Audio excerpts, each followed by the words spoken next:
Hello and welcome to the Roadcast.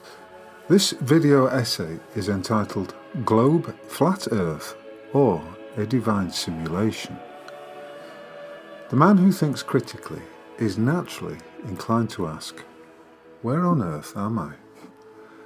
There are many who posit that any critique of the nature of this realm is a psyop, and that any examination of the evidence pointing to this being a globe or a flat plane is but a distraction at best, and a mind-bending psyop at worst. However, I'd argue that it's simply a matter of a man's curiosity, his desire to know, and his love for the truth. In this sense, it's inevitable that he will want to search for an answer, just as his ancestors did before him. As a man of a certain vintage, I've a fond recollection of the books, comics and films that I read and watched as a boy.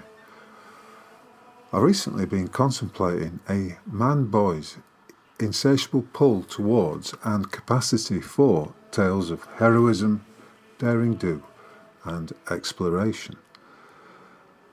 This is all an important aspect of his journey and his very being. In fact, I recently recorded an essay on this very subject entitled From Heroes to Zeros. The point I made therein was that in his natural state, a boy will gravitate towards certain activities and modes of thinking. This is quite simply how he is, and it's his essential state of being. It's no exaggeration to suggest that the mind-benders who inhabit the government and its systems of indoctrination, namely schools, universities and a compliant media, are most keen to rinse out his boyish tendencies in order that he will become a compliant and unquestioning automaton who has become somewhat feminized. However, the systems of brainwashing can only be of effect for a limited time. Whilst most fall into line like obedient sheep, there will always be those individuals who stand independently of the flock, not so much sheep as sturdy and staunchly individual goats. Some of us are in love with the truth, and I suppose that makes us philosophers, for a philosopher is a lover of wisdom. And it's this love of the truth that compels us to dig down into the facts, no matter how unpalatable they may be to the majority of those who pass themselves off as men. This may well manifest as an insatiable desire to know the truth of who we are and where we are. And this is a quotation from Henri Bergson, 1901. Fortunately, some are born with spiritual immune systems that sooner or later give rejection to the illusory worldview grafted upon them from birth through social conditioning. They begin sensing that something is amiss and start looking for answers. Inner knowledge and anomalous outer experiences show them a side of reality others are oblivious to, and so begins their journey of awakening. Each step of the journey is made by following the heart instead of following the crowd, and by choosing knowledge over the veils of ignorance. After all, is it not the case that a man who does not know who and where he is quite literally lost? Indeed, there are numerous reasons why a man would seek the truth about the nature of what is known as reality. In no particular order, here are some. 1. From a young age, a man is fired by a natural curiosity to know stuff, how things work, in every sense. 2. He wants to know where he is, places, oceans, compasses and maps fascinating. 3. He has an instinctive pull towards mysteries, to questions, and to find out the nature of the realm in which he finds himself. 4. At an early age, he seeks out heroic figures through reading, comic books, movies, sports, and men in his own life. Each hero is characterized by courage, daring, strength in the face of adversity, a coolness of mind necessary to solve problems, an ability to defend himself and his loved ones. In some cases, the boy will be inspired by the actions of those heroes he reads about. And again, I would argue that that is inevitable when the boy is exposed to those kinds of stories of heroism and great daring do. Fifthly, gadgets, tools and weaponry are his to hold. Their value to him is clear.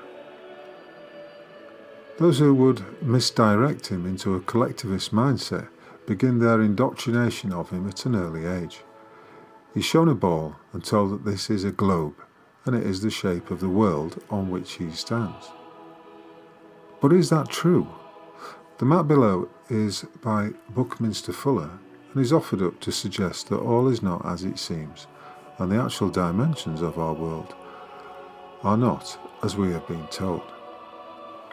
And this is called his Dymaxion map. And if you look at it, you will see it does explain some of the curious anomalies around the flight paths that are taken on what we are presented as being a globe Earth. A so-called flat Earth map of the realm shows that there is a logic behind the flight paths. The fact that they seem to go so far out of their way, the fact that they don't seem to travel across the southern reaches of the realm, which on a globe map would appear to be the most direct route. But on a flat map, it's shown, on a flat Earth map, it's shown that the converse is true. That there are good reasons why these flight paths exist. But on a personal note, I well remember asking my dad when I was a young boy that it seems strange to me, if we are on a giant ball, then how come the people of Australia don't fall off, as they would be upside down? His response was to laugh, and he told me that it was all down to gravity. To this day, I well remember a sense of discombobulation upon hearing his explanation. My natural common sense made it plain to me that we cannot be on a giant ball, and yet science seemed determined to deny the evidence of my own logic and senses. And so the boy is fed the lie of gravity, and that he is a minuscule accident of creation, standing on a rock ball which is hurtling through space at vast speeds whilst it circles the sun. The sun, he is told, is 93 million miles away. Mind-boggled by these numbers and what he is told is or should I say programmed into believing, is the vast infinity of space, he's then fed a diet of science fiction, all of which is designed to capture his mind with the false notion that space travel is a reality. And so it goes, on and on. However, being based on nothing more than tissue-thin falsehoods, the programming is wont to break down. Later, it came to my attention that there is no evidence that we are on a globe. When I say later, I mean within the last 10 years or so.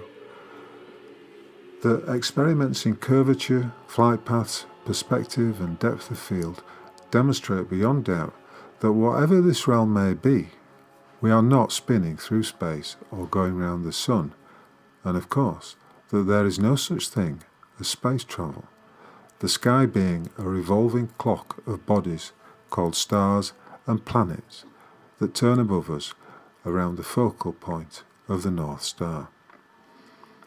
There's much ancient cosmology and modelling of the world that demonstrates the knowledge of our ancestors was based on the notion of a firmament above us, and that we are at the heart of the universe on a still plane, a divine construct that exists as a gargantuan classroom for the edification of our individual souls.